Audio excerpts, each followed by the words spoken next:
Depois a Zilda vai fazer a nossa prece e nós vamos convidar depois a Francisca, representando aqui o Centro Espírita Luz e Esperança, que hoje é aqui a casa convidada, e nós vamos ouvir a mensagem que ela preparou para nós na 17ª Semana Espírita, e nós escolhemos, ela vai falar isso de novo para vocês, uma passagem, né, que é honrai a vosso pai e a vossa mãe, que é sobre isso, capítulo 14 do Evangelho segundo o Espiritismo, que nós vamos ouvir todas as falas essa semana. Como nós falamos, hoje é o 4º dia, né, da importância da família. E nós temos que, a cada dia, tratar mais desse tema, especialmente nas casas espíritas.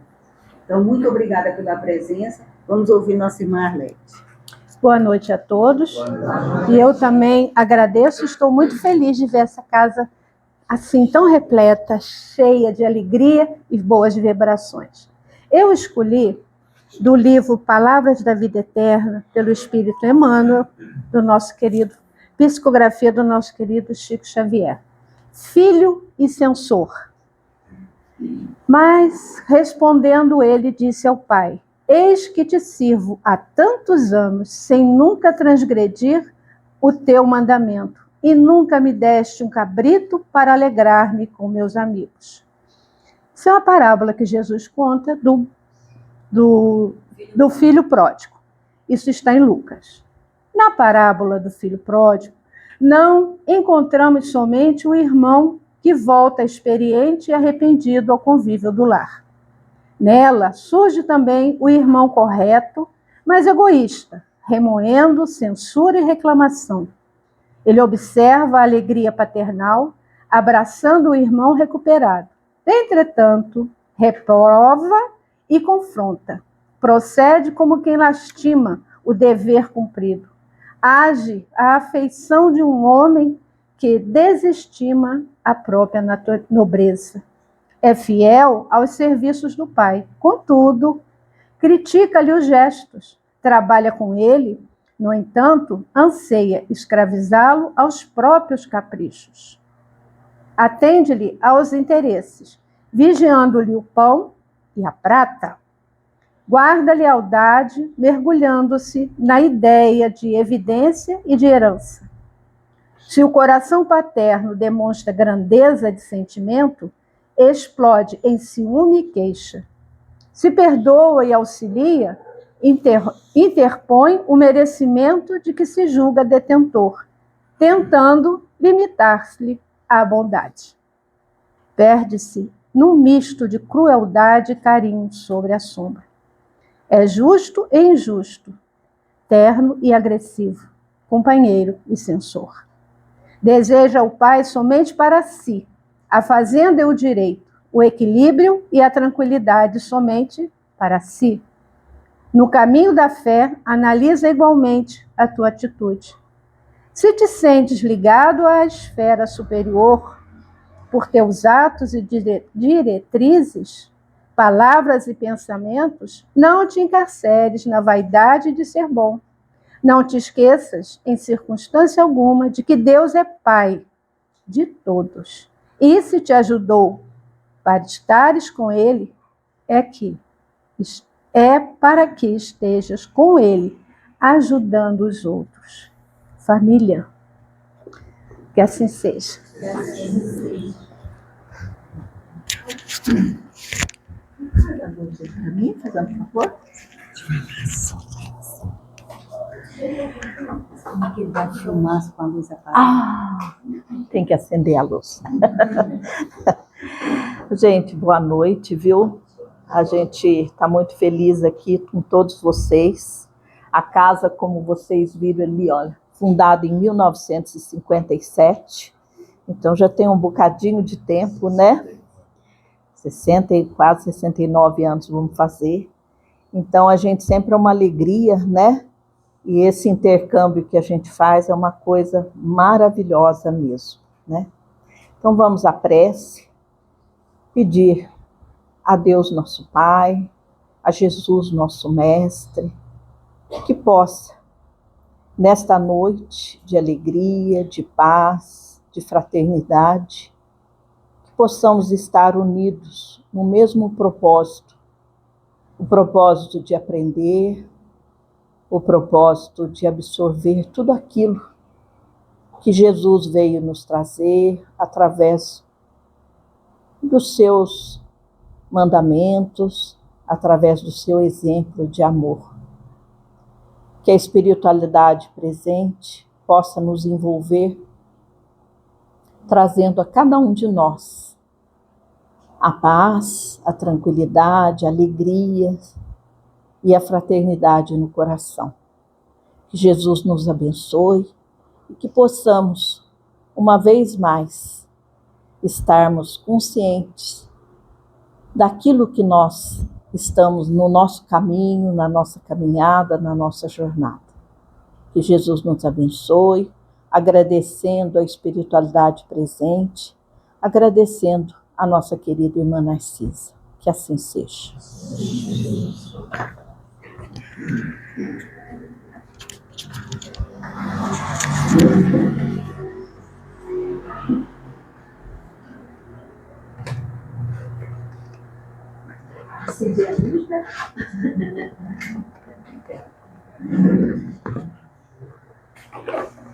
Boa noite, meus irmãos. Boa noite. Nós estamos sem o visual aí, ou a apresentação visual, houve um problema aí com o computador.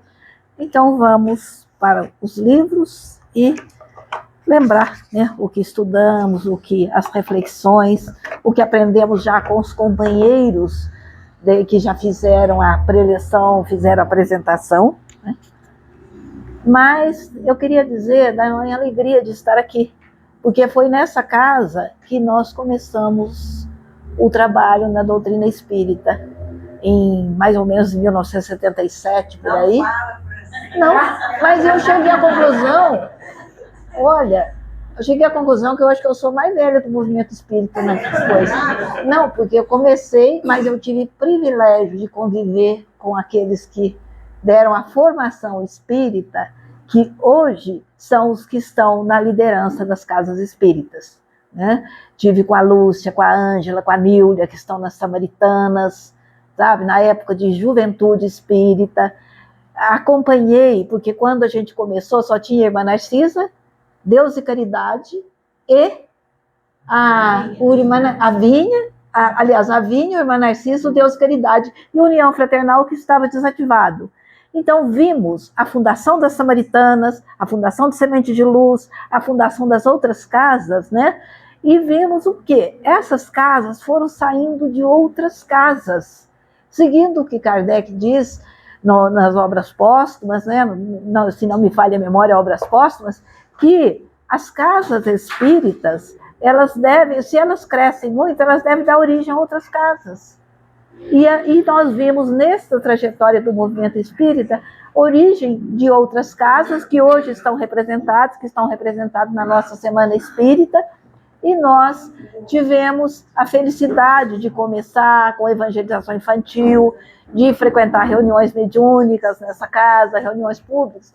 Então é uma casa que a gente tem a gratidão por ter nos acolhido, por ter nos oferecido a oportunidade de trabalhar, de aprender a trabalhar dentro da seara espírita, com acolhimento, com a compreensão, com a aceitação das nossas limitações, empurrando para frente, porque precisa, se não jogar no fogo, não vai, sabe?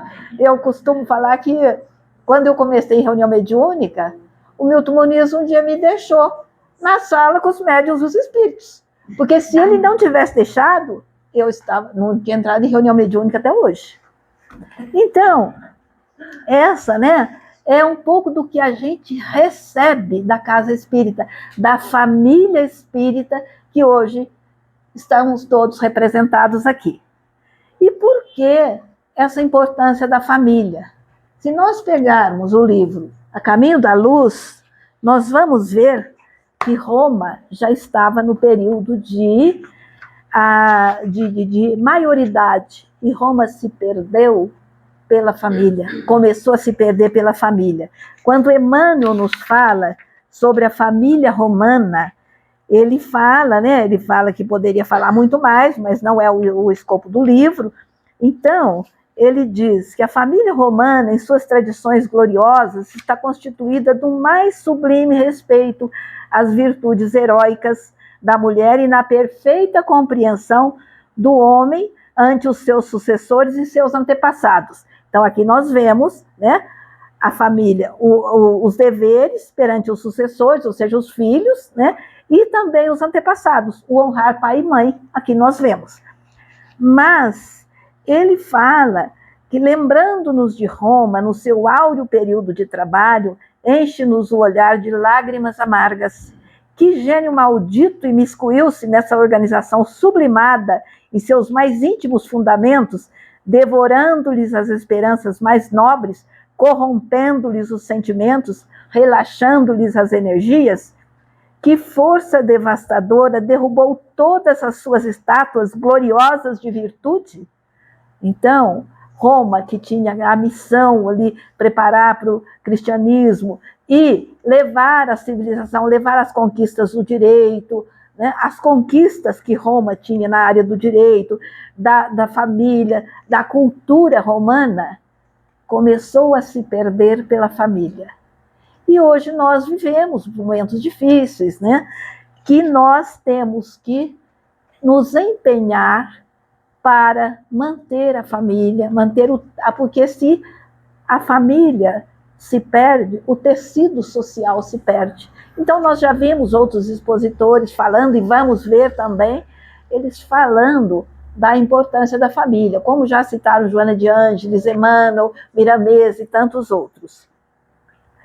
E por quê? Então nós vemos aqui que se a família se perder, a transição se perde.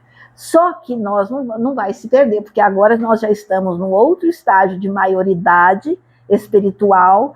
Então agora, né, os espíritos que estão reencarnando, eles já têm esse compromisso, nós já temos conhecimento, maturidade, porque já passamos por toda essa trajetória de 2000 anos, mais de 2000 anos, em que nós fomos experimentando e fomos falhando e caindo e levantando até chegarmos aqui hoje no século XXI. Então agora é a nossa fase decisiva e por isso esse investimento na família. E nós vemos que não só a doutrina espírita, né, mas outras também, as outras religiões também estão trabalhando a família, valorizando a própria legislação, né? Nós não tínhamos o estatuto do idoso que hoje nós temos. Nós ainda precisamos de lei para respeitar, né? Precisamos de lei para garantir os direitos, mas já é uma conquista. E então nós vamos lá no Deuteronômio, onde estão os 10 mandamentos. Nós temos, então, nas tábuas da lei, 2 tábuas da lei. Uma com 5 mandamentos, né, a outra com 5. Os primeiros 4 mandamentos, eles se referem à relação do homem com Deus. Então, sou Deus único, né, não tome outros deuses antes de mim, não tomar o nome de Deus, não tomarás o nome de Deus em vão, santificar o dia de sábado, que é o dia do Senhor. E o 5º mandamento é honrar pai e mãe. Honra teu pai e tua mãe, para que se prolonguem os teus dias na terra que o Senhor te dará. E depois os outros mandamentos, os outros 5, já se referem à relação do homem com o próximo, com o seu próximo. Não matarás, não adulterarás, não furtarás, né? Não dirás falso testemunho contra o teu próximo e não cobiçarás a casa, a mulher, o servo, né? Ou seja, não cobiçar nem o boi, nem o jumento, nem coisa alguma do teu próximo. Então, nesses 3 primeiros, não matar, não adulterar, não furtar, seriam os atos. O outro seria não dirás falso testemunho, as palavras. E não cobiçar, o que o próximo tem, né, seria pensamento. Então aqui tem os mandamentos para pensamento, palavras e atos. Mas o 5º mandamento, honra teu pai e tua mãe, é o único mandamento que contém uma promessa, contém uma compensação, porque os outros do 5 até o 10º é imperativo, né? Os primeiros também. E nesse 5º mandamento, honra teu pai e tua mãe, para que se prolongue os teus dias na terra que o Senhor teu Deus te dará. É uma promessa, é uma compensação. Aquele que honrar o pai e a mãe, lembrando, né, o que já foi dito nas outras palestras, honrar é respeitar, é dar os cuidados, é que eles não se envergonhem de nós, não dar motivos, né, de vergonha para eles, é proceder dentro das leis divinas que estão na nossa consciência, né, estão escritas na nossa consciência, e honrar o seu nome, respeitá-los, prestar os cuidados que eles precisam na velhice, às vezes o que nós possamos oferecer para eles. Porque, segundo André Luiz, nós temos uma dívida insolvável com os nossos progenitores. Então, não é uma dívida porque eles nos deram a vida. Mesmo aqueles pais, aquelas mães que não foram aqueles pais e mães desejados, que cumpriram tudo, mas nós devemos a eles a nossa existência. Então, metade do nosso DNA, ou seja, metade do nosso corpo, é o DNA do pai, metade da mãe. Então, a gente tem que respeitar isso e honrar, porque na nossa constituição física, eles já estão presentes. E na nossa constituição, nos caminhos, né, no nosso crescimento espiritual, muito mais. Quando o Decálogo coloca, honra teu pai e tua mãe, para que se prolongue os teus dias na terra que o Senhor teu Deus te dá, vale para hoje também. Mas que terra que Deus vai nos dar? O mundo de regeneração. Prolongar os nossos dias. Porque quando nós pensamos, por que o honrar pai e mãe é uma condição para prolongar os dias? Porque significa que nós estamos aproveitando a oportunidade que nos foi dada.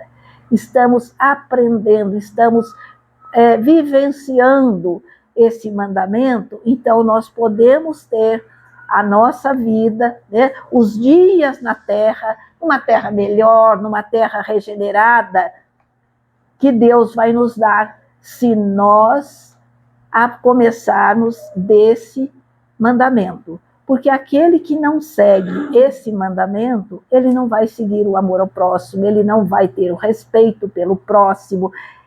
Aqui a base, é o começo do nosso aprendizado.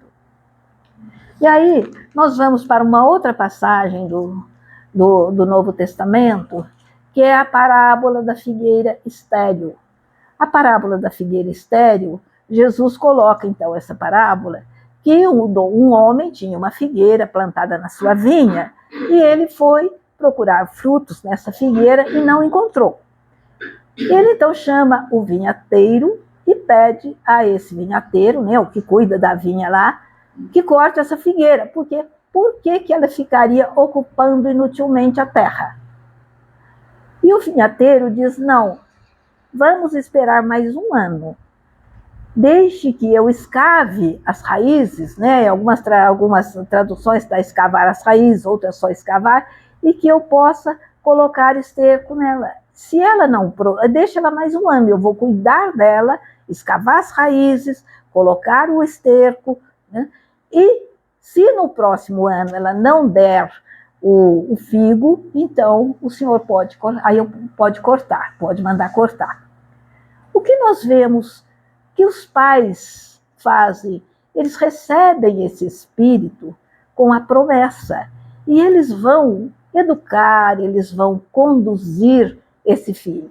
Conduzir, às vezes é preciso escavar as raízes, é preciso mexer naquelas estruturas que a gente traz, aqueles hábitos, aqueles valores de outras vidas em que precisa trocar, precisa escavar, precisa tirar, precisa trabalhar essas imperfeições e colocar o fertilizante do amor, colocar, né, o adubo orgânico, que é o que tinha na época, né, o esterco, colocar isso para que essa figueira possa dar frutos, porque senão vai ser cortado porque está ocupando inutilmente a terra.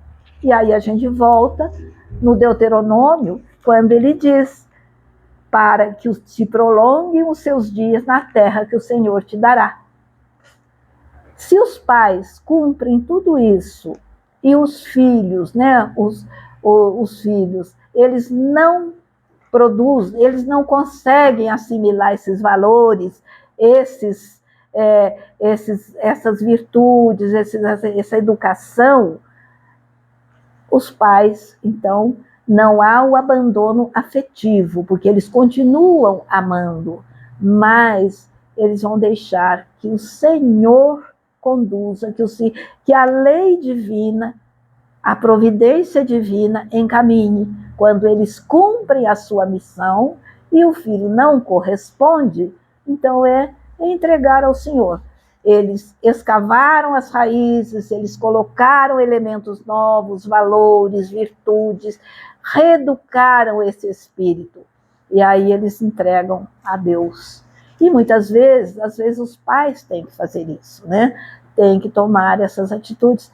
Eles investem, às vezes, a vida inteira, mas eles têm que confiar que antes de sermos filhos biológicos, até filhos espirituais, nós somos filhos de Deus. Então, quando seu filho não corresponde ao que ele recebeu, embora tenha o mandamento de honrar pai e mãe, mas eles não se sensibilizaram para isso, entrega para o Senhor da vida e o Senhor da vida. As leis divinas vão cuidar desse espírito. Então, esse espírito ele pode vir numa futura existência, numa situação difícil, numa situação diferente, né?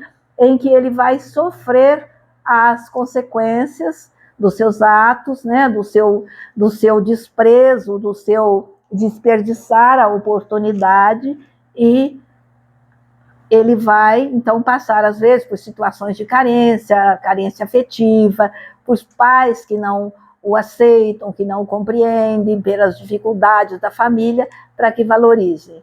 Nós temos, né, o exemplo nos livros de Ivone Pereira, no livro Nas Voragens do Pecado, depois o Drama da Bretanha, depois, não é Nas Voragens do Pecado, depois o Cavaleiro de Lumière, depois o Drama da Bretanha, que são 3 encarnações da Ivone, em que ela se comprometeu, por quê? Pelo amor à família, ela acabou se desviando, porque sofreu agressão, sofreu, né, as agressões da noite de São Bartolomeu, lá para quem não conhece, né, e acabou se prejudicando os outros e prejudicando a si mesma. No Cavaleiro de Lumière, ela incorre em erros novamente e depois ela acaba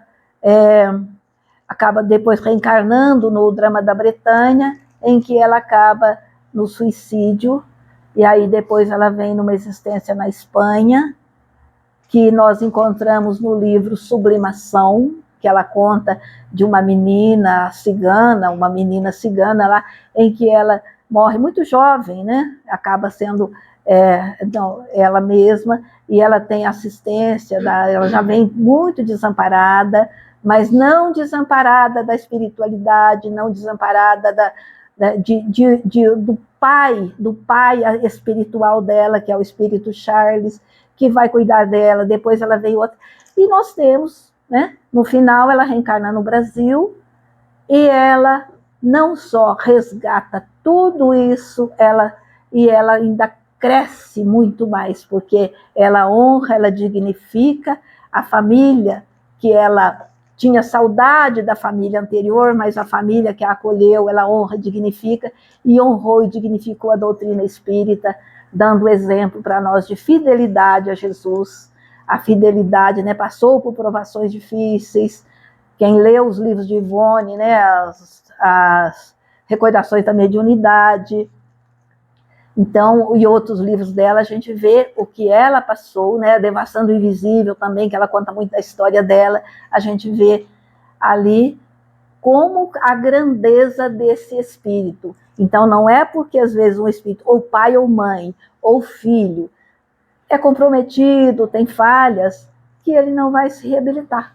Pode ser nessa existência, pode ser em outra, né? Mas a providência divina não nos abandona. Nós vamos também para o Mateus capítulo 5, que é quando Mateus coloca, né? Quando a gente fala Mateus capítulo 5, a gente lembra das bem-aventuranças. Mas além das bem-aventuranças, tem muito mais, né? Tem muito mais ensinamentos para nós, né? Para Jesus que falava a multidão, e a multidão hoje somos nós, né? E é atual a fala de Jesus. Quando ele fala, concilia-te depressa com o teu adversário, enquanto estás com ele a caminho, para que ele não te entregue ao juiz, o juiz te entregue ao meirinho e sejas encerrado na prisão. Porque de lá não sairás enquanto não pagares até o último ceitil. Então, o que é isso? Isso faz nos lembrar um versículo de João, quando os discípulos falam para João, duro é esse discurso. Quem há de ouvir? Então, o discurso de Jesus, ele não prometeu facilidades. Ele prometeu, sim, a providência, a assistência, o amor, ele nos revela o Pai Celestial de amor. Mas as dificuldades são naturais do nosso caminho. E aí nós vemos, então, concilia-te depressa com o teu adversário. O adversário, às vezes, não é o inimigo. O inimigo pode ser adversário, mas nem todo adversário é inimigo. O adversário é aquele que tem uma ideia diferente da nossa, que se opõe a nós, ele pode ser adversário no campo das ideias, né? Então ele disputa conosco alguma coisa. E nós somos colocados na família com pessoas que pensam diferentes, a começar pelos próprios pais, que vêm de outra geração, de outros valores. Hoje as coisas mudam muito rápido, né? Então, o mundo que nós crescemos já não é mais o mesmo que os nossos jovens, que as nossas crianças estão vivendo. O mundo que nós... E assim também conosco. O mundo de nossos pais foi diferente do nosso. E aí acontece os conflitos, as dificuldades. Então, o ensinamento do Velho Testamento vale também, apesar de ser lá há 4.000 anos, há muito tempo, mas ainda precisamos, é a base, o Deuteronômio ainda é a base. Jesus ampliou, como ele disse, eu não vim destruir a lei, dar cumprimento, então ele ampliou a compreensão, mostrando que, além do honrar pai e mãe, né, amar o próximo como a si mesmo, ou seja, ele trouxe o Pai, o Deus de justiça, para o Deus de amor. O Pai amoroso revelou aquele Deus criador do Velho Testamento, o Deus justo, o Deus criador, e nos mostrou o Deus criador, o Deus justo, mas uma justiça aplicada com amor.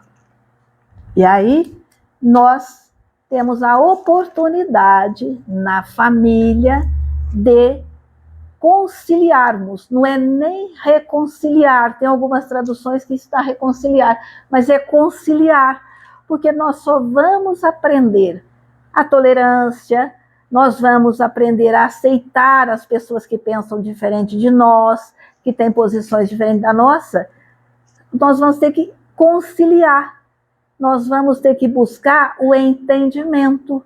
E começa na família, a partir do momento que a gente cede, que a gente renuncia, que às vezes a gente se impõe, porque se nós formos ver na família de Jesus, teve momentos em que ele também se impôs.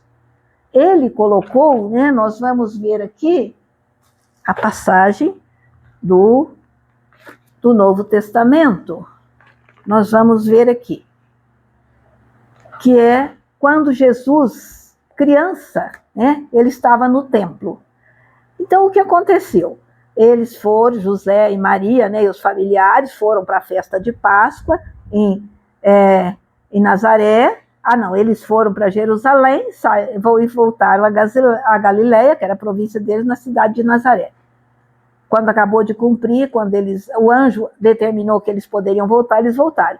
E Jesus, menino, crescia e se fortalecia, e todos os anos os pais, com Jesus e a parentela, ia para a festa de Páscoa, que era em Jerusalém. E Jesus, com a passagem aqui, já estava com 12 anos, ficaram lá nos dias de festa e voltaram. Terminando aqueles dias, ficou o menino Jesus em Jerusalém e não o souberam seus pais. Para a gente isso soa muito estranho, né? Deixar o menino para trás. Mas eram muita gente, eram parentes, era família, eles andavam em grupo. Então, isso aqui também pode ser uma colocação de uma maneira ilustrativa. Mas o menino ficou. E eles foram. E aí, no meio do caminho, eles deram falta no menino. Né? Depois de ter andado um dia, andaram o caminho de um dia e procuraram eles entre os parentes, porque estava um grupo muito grande. E porque José e Maria não eram pais relapsos, eram extremamente zelosos, mas a família, o grupo era muito grande. E aí eles voltaram, né? Eles já tinham caminhado um dia e voltaram, procuraram eles entre parentes e conhecidos e não acharam. Então eles voltaram a Jerusalém e procuraram por 3 dias esse menino. E encontraram esse menino de 12 anos, sentado entre os doutores da lei, conversando com os doutores da lei, ouvindo os doutores e interrogando-os, questionando. E eles, como pais, né? E todos os que ouviam admiravam sua inteligência e resposta. E quando viram, maravilharam-se, e disse-lhe sua mãe: Filho, por que fizeste assim para conosco? Eis que teu pai e eu, ansiosos, te procurávamos. E ele lhes disse: Por que é que me procuráveis? Não sabeis que me convém tratar dos negócios do meu pai?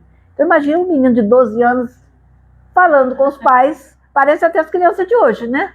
Se a gente chama atenção, eles se colocam mesmo. Mas eles não compreenderam as palavras que ele dizia.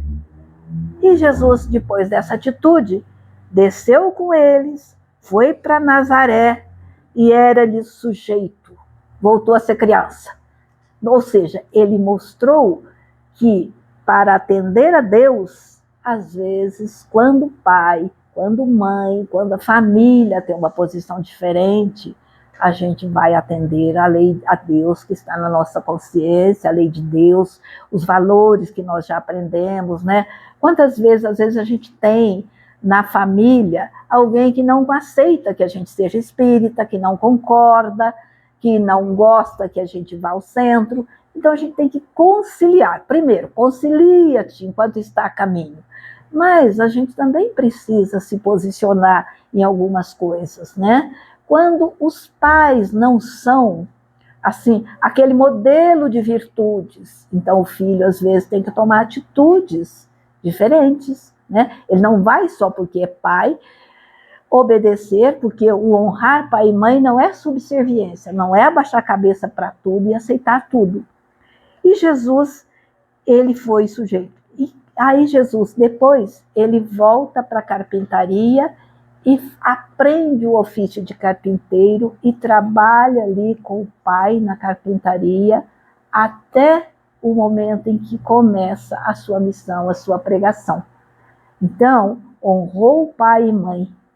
Em outra passagem, nós vemos uma passagem também quando Jesus está falando com os discípulos, falando às multidões, e alguém chega e fala: olha, seus irmãos, sua mãe e seus irmãos estão aí, eles estão aí te chamando, estão lá fora. Aí Jesus vira e fala: quem é meu pai? Quem é minha mãe? Quem são meus irmãos? Esses que fazem a vontade do meu pai, esses são o meu pai, fazem a vontade do meu pai, é a minha mãe e os meus irmãos. Mais uma vez, atendendo a Deus. Mas essa passagem é estranha, porque a gente imagina Maria, o espírito de luz que vai buscar o filho que está cumprindo a sua missão, mas e a parentela? Os parentes, porque os irmãos, na tradução, né, fala os irmãos de Jesus, mas eram primos, era parentela, era aquele grupo familiar que se estendia a muitos parentes. E os parentes não entendiam, eles não compreendiam a missão de Jesus, como a família de Paulo não compreendeu quando ele optou por servir a Jesus, né, e não ao judaísmo, a família também não aceitou. E Paulo deixou a família e foi seguir Jesus e cumprir a tarefa, porque ele era o vaso escolhido de Jesus. Então Paulo não deixou de honrar a sua descendência judaica, de honrar seus descendentes, mas ele seguiu o chamado maior. E então Jesus diz, né, não, esses que fazem a vontade do meu Pai, fazem a vontade do meu Pai, é a minha família. Ou seja, ele colocou naquele momento a missão maior que ele tinha, o compromisso maior que ele tinha. Mas em nenhum momento, né, ele deixou de cumprir esse mandamento, o honrar pai e mãe, porque ele mesmo não veio destruir a lei, veio dar cumprimento, mostrando, ampliando a compreensão da lei.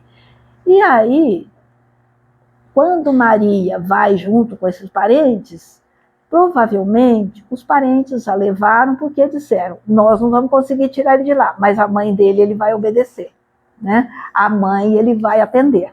Mas Jesus coloca, então, apesar da pureza de Maria, da tudo, ele coloca o trabalho, a missão maior, a missão do Pai. E Maria aceitou, né? Aceitou da mesma forma, porque ela era, depois de Jesus, ela é o espírito mais evoluído que esteve na Terra. Então a gente sabe que ela estava cumprindo também os desígnios, cumprindo a vontade de Deus. Nós encontramos no Livro dos Espíritos a pergunta que Kardec faz aos espíritos, perguntando se a paternidade é uma missão, e os espíritos dizem que é muito mais do que isso, que compete aos pais, né, educar, conduzir esse espírito dentro dos princípios, né, da lei divina. E aí nós vemos que nós somos, dentro do reino animal, que fazemos parte, os mais frágeis. Nascemos totalmente dependentes do cuidado materno. E encontramos no livro Gênesis a informação de que o Criador cuida das criaturas através do instinto materno. É pelo instinto materno que o Criador cuida. Então nós vemos aí o pai e a mãe zelando, fazendo o papel do Criador como co-criadores, nos conduzindo nesses caminhos, né, nessa caminhada. Vemos também, vemos a necessidade aí de cumprir a lei de Deus, para que nós possamos herdar a terra. Que terra que nós queremos? Queremos uma terra de justiça, uma terra de amor, uma terra onde nós tenhamos segurança. Vamos trabalhar para isso e vamos trabalhar dentro da família. Temos no capítulo 15 do Evangelho segundo o Espiritismo, né, a piedade filial, os deveres dos filhos. O que dói mais para um pai do que a ingratidão dos filhos? O que dói mais para eles? Então, nós temos o dever, né, por dever moral, de cuidar dos nossos pais. E aí, às vezes, nossos pais já se foram, mas a providência divina nos dá outros parentes, nos dá tio, né, Zilda? Aí nós temos que cuidar dos tios, porque através dos tios nós estamos honrando os nossos, porque se nossos pais estivessem encarnados, eles estariam cuidando. Então, eles nos dão irmãos, a providência divina nos dá familiares que precisam de nós. Ah, mas não é minha responsabilidade. Não é a responsabilidade legal, mas às vezes nós temos um compromisso moral. Nós não gostamos de um neném gostoso, cheiroso, que a gente brinca. Nós precisamos também gostar dos nossos idosos, que nem sempre estão lindos, perfumados, cheirosinhos, como um bebê que a gente gosta, né? Mas eles precisam, e eles precisam de, não é tanto. Quem cuida de familiares idosos sabe que é desgastante, sabe que é difícil. Então a gente também tem que preservar os nossos limites, dividir responsabilidades. Às vezes não dá para dividir uma responsabilidade com aqueles outros que não querem a responsabilidade. Mas fazer o que está no nosso alcance, porque às vezes o que está no nosso alcance é arrumar um cabelo, né? É levar eles para dar uma volta, é conversar com eles no tempo deles, porque às vezes a pessoa não tem a memória recente muito em dia, mas a memória antiga está. E eles gostam de falar das coisas, da vida deles, das coisas deles. Isso para eles é muito gratificante. Isso dá visibilidade, eles sentem que são importantes. Isso é cuidar do espírito. Às vezes é um cuidado pequeno, né? É um cuidado de cuidar de dar um banho, levar um sabonete, levar alguma coisa, para que eles se cuidem, para mostrar que eles são importantes para nós. Então, nem os cuidados, às vezes, são extenuantes para aquele que cuida de uma pessoa que tem demência, de uma pessoa que já tem uma idade avançada e todas as limitações. Mas um dos grandes desafios da sociedade hoje é o cuidado com os idosos. É o cuidado. Se for preciso, porque tem pessoas que não têm como, então tem que colocar em alguma instituição, mas que a gente visite, que a gente leve o nosso carinho, que leve eles um dia para passar, para ficar em casa, né? Nem sempre as pessoas têm essa disponibilidade de cuidar, porque eu tenho possibilidade de ter alguém remunerado para cuidar, mas mesmo que tenha, o amor não é remunerado. O amor, o cuidador remunerado, ele vai cuidar com as devidas exceções, mas ele cuida, mas o dever de dar aquela atenção, de ouvir muitas vezes a mesma coisa, repetindo, de ouvir as histórias, de cantar com eles as músicas da época deles, que são muito melhores do que as da nossa época de hoje, né? Então a gente volta a ouvir as histórias para que eles sintam acolhidos, sintam-se amparados. Isso é honrar pai e mãe, isso é honrar o tempo deles, isso é honrar a vida que eles tiveram e que eles nos deram a vida, no caso de pais biológicos, né? Ou então, como diz o Espírito Lacordaire, numa mensagem na Revista Espírita de agosto de 1865, os autores dos nossos dias. Porque às vezes os pais não deram atenção, mas uma madrinha, um padrinho, um adulto, um parente, um tio, alguém deu esse amor para nós. Então vamos retribuir esse amor. Se não para eles, porque não estão mais conosco, às vezes está distante. Hoje a gente tem a facilidade das comunicações, então podemos conversar todo dia, né? Podemos conversar, podemos trocar mensagem, mas a presença é importante. Se for muito longe, pelo menos conversar, lembrar, perguntar, mostrar atenção para eles. Isso é honrar. São as pequenas, como diz Emmanuel, as bagatelas do dia a dia, as pequenas coisas que estão ao nosso alcance. E às vezes nós, na tribulação do dia a dia, a gente esquece. Eu deixo para amanhã, eu deixo para depois da manhã, eu não posso ir no aniversário, então deixa. Mas às vezes não pode ir no aniversário, mas pode ligar, pode ir no dia seguinte, pode ir um dia antes, pode fazer alguma coisa para demonstrar a eles a importância que eles têm para as nossas vidas. O Espírito Lacordaire, nessa mensagem, chama-se a chave do céu. E o que será que é a chave do céu? É a caridade. Ele nos mostra a caridade. Mas a caridade, a primeira caridade, o exercício do amor em movimento, né, que é a definição de Emmanuel da caridade, ele coloca uma hierarquia, vários degraus. Então, o primeiro degrau é com os cônjuges, filhos e pais. Ele não distingue, porque às vezes nós temos que privilegiar, dar mais cuidado para um do que para outro, pelas necessidades. Ele coloca que às vezes o pai exige de nós mais, os pais exigem de nós mais, os filhos já estão crescidos, já encaminhados na vida, então os pais precisam de nós, né? Então, Nesse primeiro degrau, são cônjuges, que é a família, é o mais próximo, é aqueles que dividem conosco a existência, os mais próximos. No segundo degrau, os irmãos consanguíneos. Pode ser aquele adversário que veio para conciliar, né?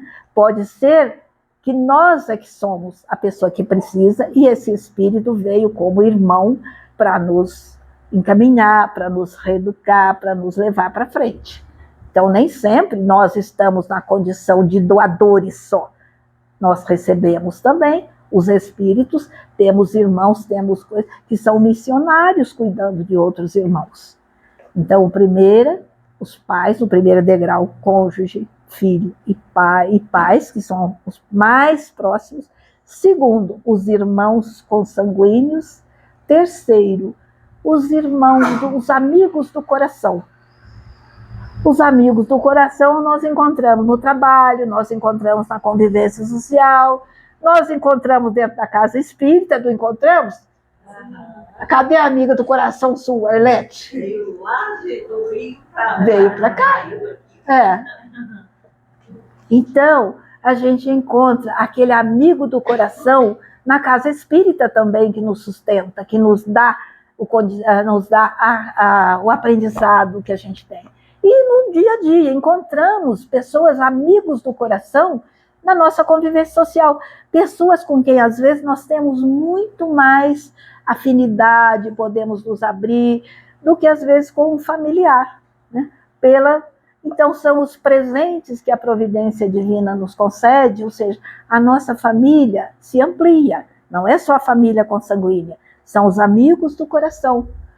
E aí, depois, os necessitados, que ele fala, os pobres, a começar pelos mais necessitados. E trazendo para os dias de hoje, nós temos os necessitados espirituais, né?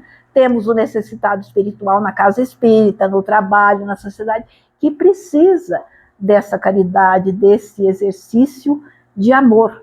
E aí esse exercício do amor, essa família, que nós começa por honrar pai e mãe, nós acabamos ampliando para a grande família humana, que é como Jesus, nós fazemos parte da família, da grande família humana, que nós vemos espíritos, né? Quem é a família de Chico Xavier? Todos nós que lemos, que estudamos os livros dele, nós temos a dívida, nós devemos, nós aprendemos. Então, para ele, era a família consanguínea que ele cuidou muito bem, assumiu e cuidou dos irmãos, dos sobrinhos, né, de todos. E a família de Divaldo Franco, além da mansão do caminho, a família dele se expandiu para a Europa, para a Polônia, para o Japão, para a Alemanha, para onde ele passou. Vínculos. E nesses caminhos, onde a doutrina espírita, onde a vivência, a convivência na sociedade nos leva, nós encontramos a família humana, nós vamos formando e vamos ampliando. Então, mas continua os 10 mandamentos, o decálogo lá continua valendo, honrar pai e mãe. Só que agora a nossa família, nós já honramos o pai e mãe, e pela nossa compreensão nós já aprendemos a ver todos os outros como família e honrar a todos. E a família espírita, né? Nós estamos em família. A casa espírita nos acolhe e nos oferece a oportunidade de reeducarmos, ou seja, de colocar o fertilizante das nossas raízes, mudar conceitos, mudar valores, melhorar a nossa visão, a nossa leitura de mundo, melhorar, né, através da reforma íntima, nós vamos trabalhando e aprendendo. Então, nós temos também a família espírita, que temos que honrar também, né? Aqueles que nos abriram as portas da doutrina espírita, aquele que falou, vamos lá no centro, aí você vai só para acompanhar e fica, ele vai embora e a gente ficou, né? E ainda bem que nós ficamos, né? Porque às vezes o compromisso dele não era com a doutrina espírita, mas o nosso era. Então ele nos traz para a doutrina e a gente fica, porque é aqui que nós encontramos o acolhimento, o aconchego da família, também da grande família espírita, E nós vamos terminando com a mensagem, com um exemplo aqui de José da Galileia. Falamos muito em Maria, né? E a semana passada foi o dia de São José. Então, nós temos uma mensagem de Emmanuel no livro, deixa eu localizar aqui. Está aqui. Vamos lá. Está no livro Levantar e Seguir. José da Galileia. E Emmanuel comenta um versículo de Mateus, no capítulo 1, versículo 20. E projetando ele isto, eis que em sonho lhe apareceu um anjo do Senhor, dizendo: José, filho de Davi, não temas receber a Maria. Em geral, quando nos referimos aos vultos masculinos que se movimentam na terra gloriosa da missão de Jesus, atendemos para a precariedade dos seus companheiros, fixando quase sempre somente os derradeiros quadros de sua passagem no mundo. Então lembramos da negação de Pedro, lembramos da crucificação, né, daqueles que se afastaram. É preciso, porém, observar que, a par dos beneficiários ingratos, de ouvintes indiferentes, de perseguidores cruéis e discípulos vacilantes, houve um homem integral que atendeu a Jesus, hipotecando-lhe o coração sem mácula e a consciência pura. Então, nós pensamos em José como um coração sem mácula e uma consciência pura, um espírito de uma grande elevação. José da Galileia foi um homem tão profundamente espiritual que seu vulto sublime escapa às análises limitadas de quem não pode prescindir do material humano para um serviço de definições. Já pensaste no cristianismo sem ele? Quando se fala excessivamente em falência das criaturas, recordemos que houve tempo em que Maria e o Cristo foram confiados pelas forças divinas a um homem. Entretanto, embora honrado pela solicitação de um anjo, nunca se vangloriou de dádiva tão alta. Não obstante, contemplar a sedução que Jesus exercia sobre os doutores, nunca abandonou a sua carpintaria. O mundo não tem outras notícias de suas atividades, senão aquelas de atender às ordenações humanas, cumprindo um édito de César, né, quando ele foi para o Egito, quando ele saiu, porque o anjo disse para ele sair, levar Maria e o menino para o Egito, né, levar para o recenseamento, que Jesus nasceu e depois ele foi para o Egito, né, e as que nos mostram no templo e no lar, entre a adoração e o trabalho. Sem qualquer situação de evidência, deu a Jesus tudo quanto podia dar. A ele deve o cristianismo, a porta da primeira hora, mas José passou no mundo dentro do divino silêncio de Deus. Então fica a mensagem de José, né? Nós já vimos na palestra do Julián, lá do Deus Caridade, falando de Maria, e aqui nós vimos Emmanuel falando de José, como Emmanuel sabe falar. Eu agradeço o convite. Não. Agradeço o convite, agradeço a compreensão de vocês, agradeço a atenção, agradecemos o Narcisa, não só hoje, como a vida inteira, né? Que acolhe, que oferece, abre a casa para todos aqueles que precisam, e todas as casas espíritas, né? Aquelas casas que estão de portas abertas, estendendo os valores da família para a família espírita e para a família humana.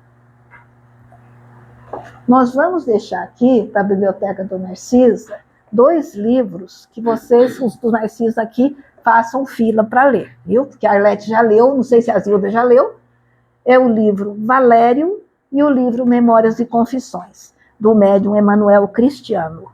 Aqui nós vemos dedicação de uma mãe por mais de 2000 anos, da época do cristianismo, para reabilitar um filho agora, nos tempos atuais. Aqui nós vemos um caso de obsessão também de uma família. Aqui tem bullying, aqui tem doença mental, aqui tem todas as dificuldades de uma família, né, da criança, os espíritos atuando, e vemos a atuação da providência divina, a atuação de uma médium extraordinária, servindo, ajudando, valorizando a família, e todo o problema obsessivo por causa de um equívoco, de uma leitura errada de um fato acontecido em família. E a reabilitação do espírito depois através de um gesto de uma família. Não vou dar spoiler, porque senão... Mas a Arlete já leu, né? Esse outro já. O Memórias de Confissões? É. E esse aqui também depois foi publicado. Depois, muito bom. Aí depois eu deixo para a biblioteca do Narcisa. Então vamos agora encerrar esta noite de paz, esta noite de bênçãos, de proteção espiritual, de exercício do amor e da fraternidade entre nós.